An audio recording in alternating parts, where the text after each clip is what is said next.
जब आदमी ने आंखें खोली तो खुद को एक खड़ी चट्टान पर लटकता हुआ पाया। उसने जल्दी से मदद के लिए पुकारा, लेकिन ऊपर देखा तो खड़ी चट्टान थी और नीचे गहरा समुद्र। वह बीच में लटका हुआ था। टहनी टूटने ही वाली थी, लेकिन उसने चट्टान पकड़ ली और पूरी ताकत से ऊपर चढ़ने लगा। नीचे देखने की हिम्मत तक नहीं की। अपने पेट में पल रहे बच्चे के लिए उसने जीने का संकल्प किया। आखिरकार वह एक उभरे हुए प्लेटफॉर्म तक पहुंचा और थोड़ी राहत पाई। उसने खुद को शांत रहने को कहा, यह सोचते हुए कि उसका पति और सहेली उसे बचाने आएंगे, लेकिन वह नहीं जानता था कि वही पति और सहेली ने उसे बेहोश कर चट्टान से गिरा दिया।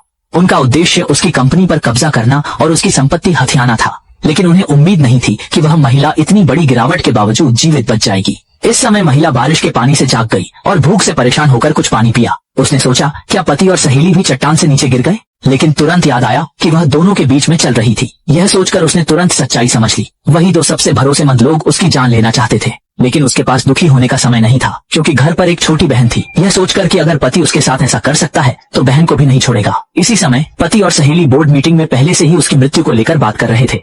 झूठी सहानुभूति दिखाते हुए उन्होंने रोते हुए कहा कि कंपनी के चेयरमैन का निधन हो गया। पति को सहेली ने हिम्मत देने की कोशिश की और कहा कि चेयरमैन के माता पिता भी नहीं है और छोटी बहन भी बहुत छोटी है। अब यह कंपनी संभालने का वक्त है। अंततः उन्होंने बैठक में शेयर होल्डर्स से वोट करवाया, यह तय करने के लिए कि कंपनी का प्रबंधन किसके पास जाएगा। लेकिन जब फैसला होने ही वाला था, चेयरमैन की छोटी बहन समय पर पहुंच गई और कहा, मैं देखती हूँ कि कौन हिम्मत करता है हमारा दावा छीनने की। मेरी बहन के जिंदा होने का अब तक कोई पक्का सबूत नहीं। छोटी बहन ने गुस्से में सवाल किया, तुम सब यह कर क्या रहे हो?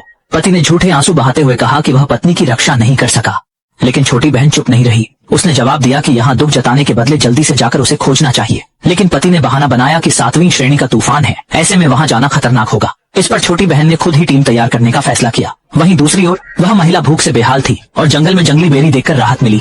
महिला ने बार बार कोशिश करने के बाद अपनी कमर का बेल्ट खोला और आखिरकार डाल तोड़ने में सफल हुई। थोड़ी ऊर्जा जुटाकर उसने देखा कि जिस छोटे प्लेटफॉर्म पर वह थी, वह बारिश के कारण कमजोर हो गया था। वह जानती थी कि अब और समय व्यर्थ नहीं कर सकती, क्योंकि नीचे सिर्फ पत्थर थे और कूदने का मतलब मृत्यु था। उसने दूसरी राह ढूंढने के लिए ऊपर की ओर चढ़ना शुरू किया। थोड़ी दूर पर लटके हुए पौधों को देखकर वह उनकी ओर बढ़ी। खून से सने हाथों और पेट दर्द के बावजूद उसने खुद को नहीं रोका।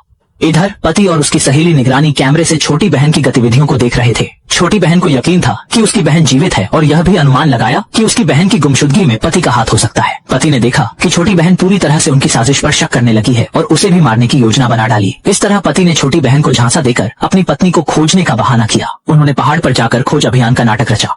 महिला ने ऊपर चढ़ते समय देखा कि थोड़ी दूरी पर एक गुफा है। यह देखकर उसमें नई उम्मीद जग गई। वह पूरी ताकत से ऊपर चढ़ने लगी, लेकिन महसूस किया कि गुफा का मुंह तिरछे ऊपर की ओर है। पेट में पल रहे बच्चे की वजह से वह लेटकर अंदर नहीं जा पाती थी। उसने दांत भींचकर अंतिम जोर लगाया और खुद को ऊपर खींच लिया। महिला अंततः सफल हो गई और राहत की सांस ली, लेकिन चंद देर में ही उसे ठंड महसूस होने लगी और उसने सोचा कि यदि वह कुछ नहीं करेगी तो ठंड से मर जाएगी। उसने लकड़ी रगड़कर आग जलाने की कोशिश की। जब लकड़ियां जलने लगी तो उसे विचार आया कि उठने वाला धुआं किसी का ध्यान खींच सकता है। उसने तुरंत धुएं को बाहर फैलाने के लिए हवा झलना शुरू कर दिया। सच में तेज धुआं तलाश कर रही छोटी बहन की नजर में आ गया, लेकिन उसी समय